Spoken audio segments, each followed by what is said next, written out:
Welcome back to Touring the AFC South. I'm your host, Mike Patton. And joining me today, whether she wants to claim it or not, she is a legend to me.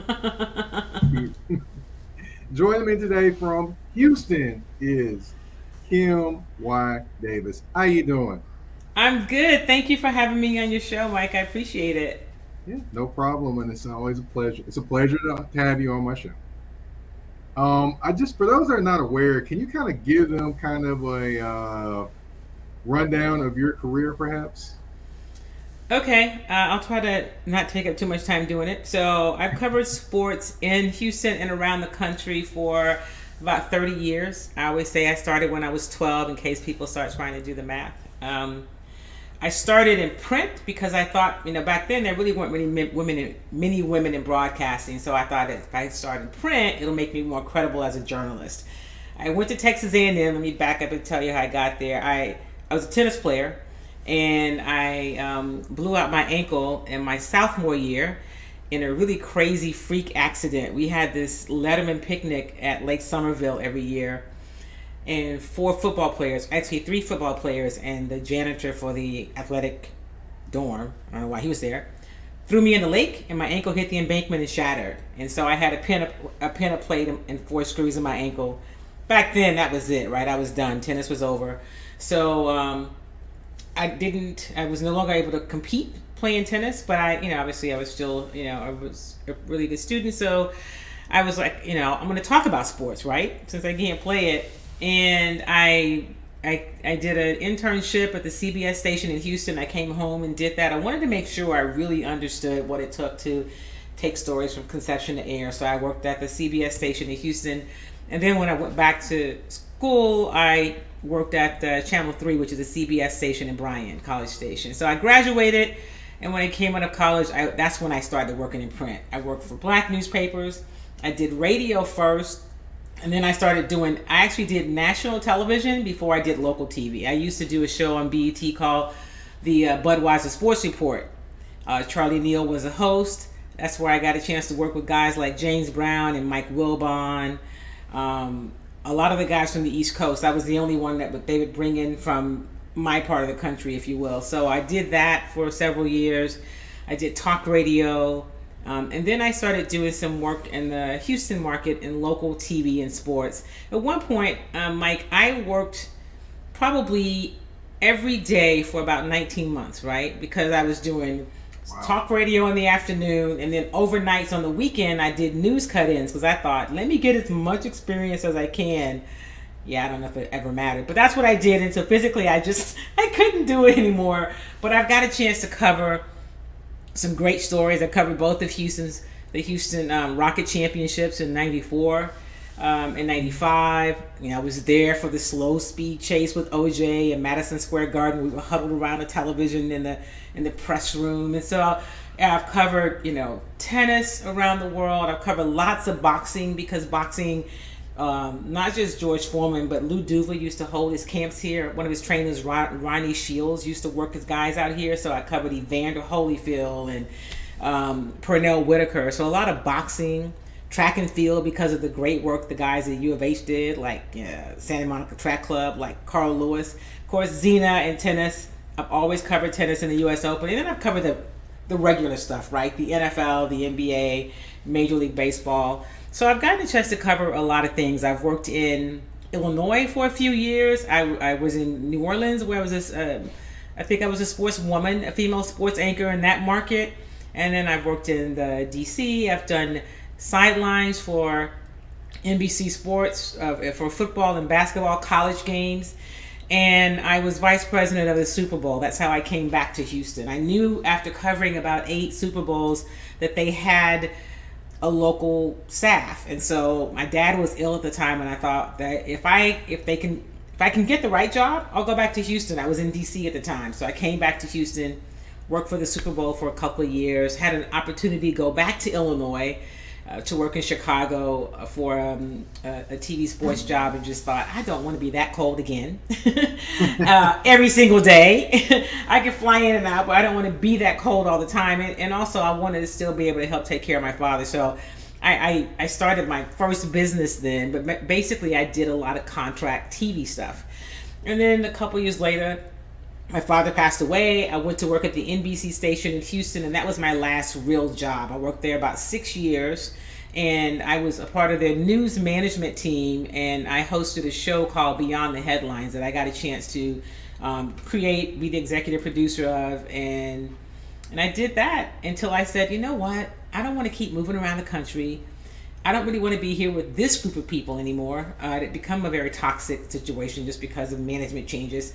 And I said, if I can't take my body of work and make a place for myself, I ought to just come in here and be happy. And I thought, but I'm not. So I resigned. And it wasn't necessarily the best exit plan. I didn't have a whole lot of things in place, but I knew immediately I could do some media coaching and PR work, contract work. So I really started my company then, and then got back to doing what I love, which is covering sports. So I actually have two businesses. My main business, the KD Company, is where I do my show, Chalk Talk, every week. I speak. I do some consulting, some strategy work, media coaching, and I cover the major league, the NFL, NBA, Major League Baseball, the pro teams. Don't do a lot of college. I do some. And I just tell good stories about other stuff because I call it more than Chalk Talk is more than sports. And my other company is it's a treats company. It's a gourmet treats company. I make vegan popcorn and organic body butter.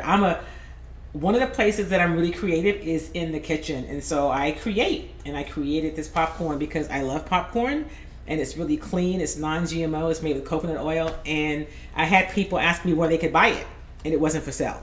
And now it is. So those are, in a nutshell, my businesses. And right before the pandemic, I was about to launch another TV project called Sports Bites, combining two things I love, the food piece and sports, where if you came over, you'd probably sit around the bar.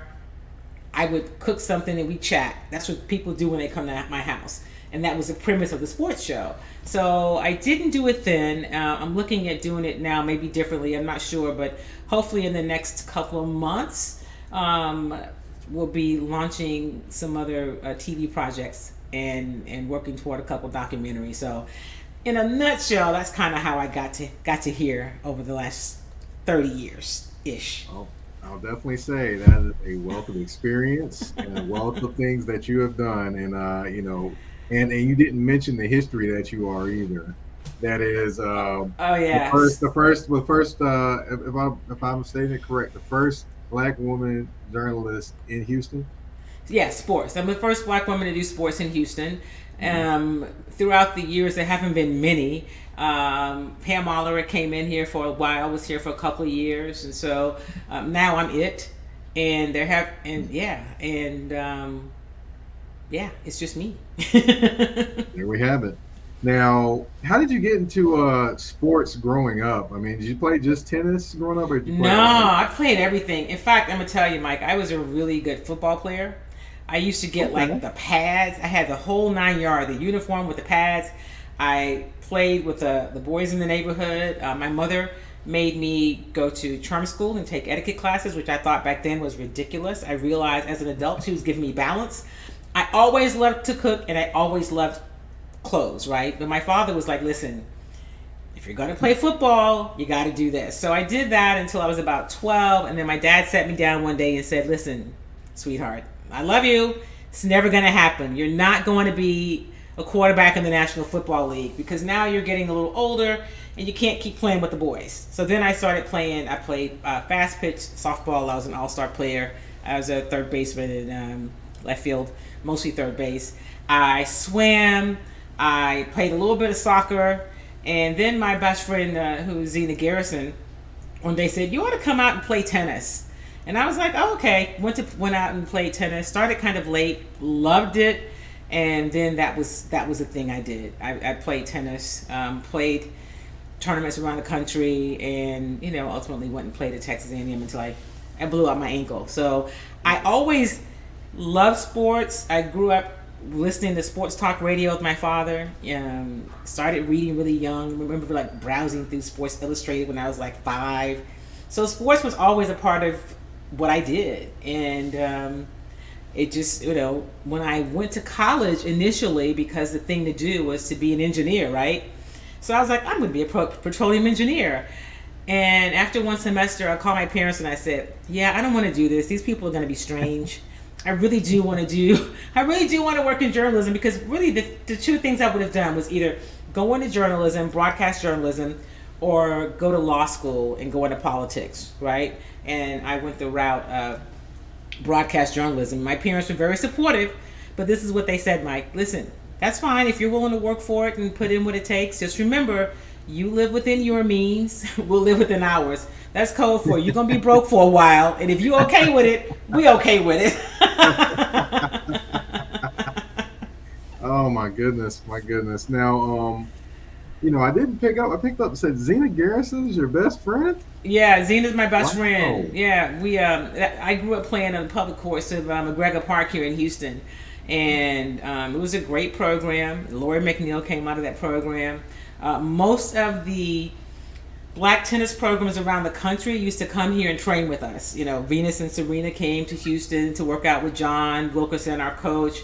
Katrina Adams, who was out of Chicago, that program. She just recently was the head of the USTA board of directors, the chairman of that board.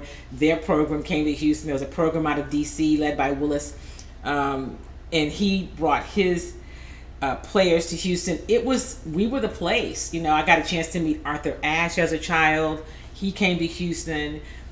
Zena knew Althea Gibson. In fact, she kind of was the trustee of Althea's estate a bit, because they had this relationship. Zena and Billie Jean King are still very good friends. Got a chance to know her. So just a lot of rich history, and that's the program that we had on these public courts at McGregor Park in Houston, Texas, have produced some really interesting stories. That's one of the documentaries I hope to work on, because it wasn't about getting to be a professional tennis player. It was about all the other things, right? What you gain from those experiences, and what this main coach was able to do. We would go to tournaments, and Mike, he would say, you gonna let the girl with the bow and the Fila outfit beat you? Like, you gonna lose to her? That was his motivation. Like, yeah, you're right. No, because it's a country club sport, and we didn't play at a country club. We did go to a lot of country clubs, and I'll tell you this real quick story. I remember being escorted out of one when I was about 14. We were going to play a tournament in Princeton. On the way, we stopped in Birmingham. Zena and Lori were competing in the National Clay Court Championships, and we went in to watch Zena play. And the lady, Miss Dillon, I'll never forget her. She drove us up, and we were sitting on the hill watching the match. And then a few minutes later, these cops come over, and they're like escorted us out because black people could not be at the country club. So, a 14-year-old, I didn't have real fond memories of Birmingham, Alabama. Honestly, I don't think very many do, but it is what it is. It is what it is. Yeah. Goodness. Wow. On a brighter note, let's talk about Houston sports. Yeah, on a bright note.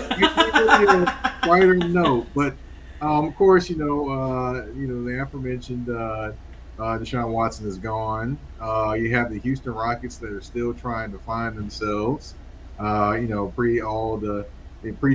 Post James Harden, and then you also have the Houston Astros, who are trying to still rub off a little bit of the stench of the steal-in signs and all those things. So let me just say this. I don't really think the Astros trying to rub it off. I think the rest of the people are. And I just want people to have that same energy for the Boston Red Sox, who really were kind of saved by the pandemic, right?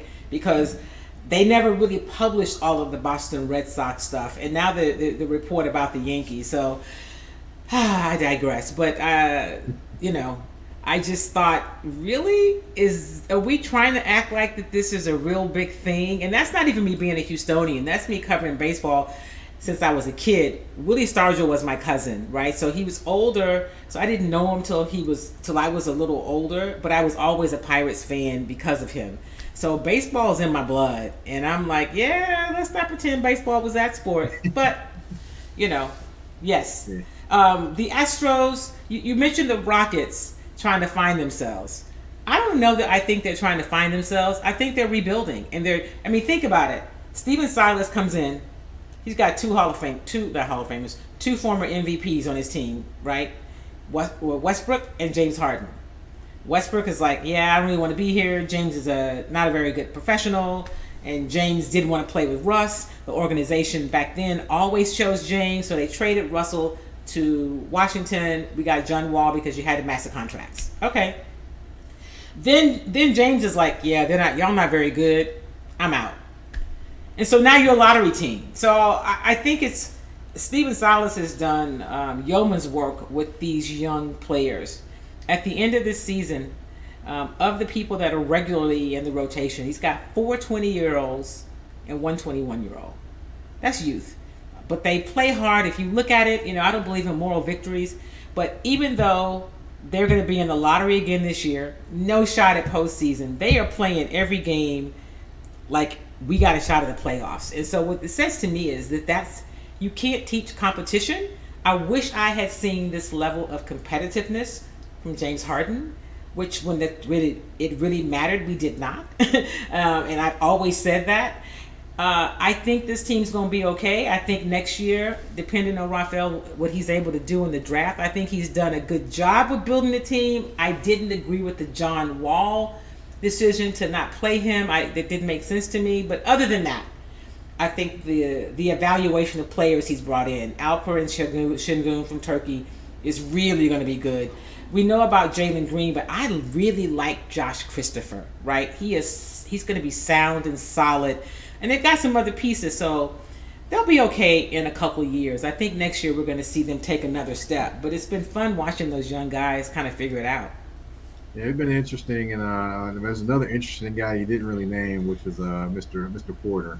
But well, you know what? But he's growing up, right? Kevin Porter Jr. is. I remember, when we were having media day at the beginning of the season, and KPJ said to us, and maybe it was at training camp in Galveston, one of those days, he said, the Houston Rockets probably saved my life. So he obviously had some things he was dealing with, and he's dealt with them a couple times during the season. And as Coach Silas has said, listen, that's when you got to step up when people are family. Like, because you do something that we don't like, we just got to put our arms around you and embrace you, because for him, it's about so much more than basketball, which is what I love about him as a coach and a person. He's learning, and he's grown quite a bit. It'll be interesting to see what they do. They got too many guards, but that's another show. So. They definitely do. But I definitely, I'm rooting for Coach Silas down there, and hoping that he gets the chance to see, the team turn the corner and not they let him go before that happens. I hope that does. Exactly. Right. But of course, this is a show called Touring the AFC South, so we do have to talk about the Houston Texans. Yeah. Or as many people like to call them, Patriots South. So yeah. Now, as far as this team, of course, they got the picks from trade Deshaun Watson.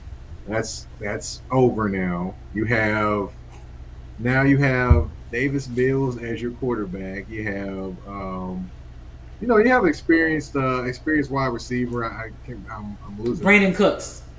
There we go. And you have a defense. You brought back some pieces, things like that, but you're still missing a lot. We're missing a lot, Mike. You don't have to tap dance around it. They have a talent deficit, okay?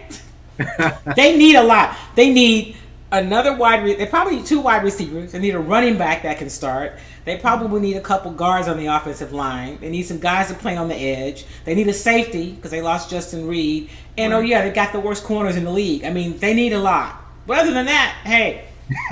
But hey, another thing you didn't mention is they do need another offensive tackle, because Mr. Laramie Tunsil does false start quite a bit. Well, listen, I felt like he quit on the team last year. I'm just going to say it. And it's nothing I haven't said on the air. They have brought him, back in the fold. He's back in the circle of trust. And so I just was like, man, we could have still had Dwayne Brown. I digress. So you've got Laramie Tunsil on the left, and you have Titus Howard. And so, but you got to stop, and I think that's going to happen now with the current offensive line coach. This whole, merry-go-round on the offensive line, that's not going to work. It's not productive. And you can act like it's good to have range and for players to be able to play multiple positions. But on the offensive line, you've got to build some continuity. And they need to get guys in a position and let them play there. So, they want to have a running game. They want to be a run game first. It starts, as we all know, in the trenches. So that offensive line needs some work. I expect them to take somebody early for the offensive line. Gotcha. Yeah, definitely. And I want to see. I'm wondering how Brevin Jordan will do as a tight end. Got from my kid from Miami. I'm wondering. Yeah, he's got the ability. I just wonder, is he going to mature to be that guy?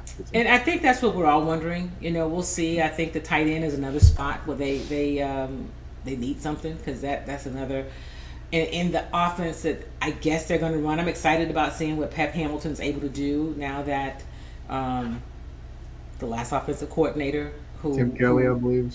Tim Kelly, who talked about he everything he knew about being a coach, he learned from Bill O'Brien, and therein lies a problem, right? So Pep, I think, has a good offensive mind. I think Levy's going to let him do what he does, and we'll see what happens.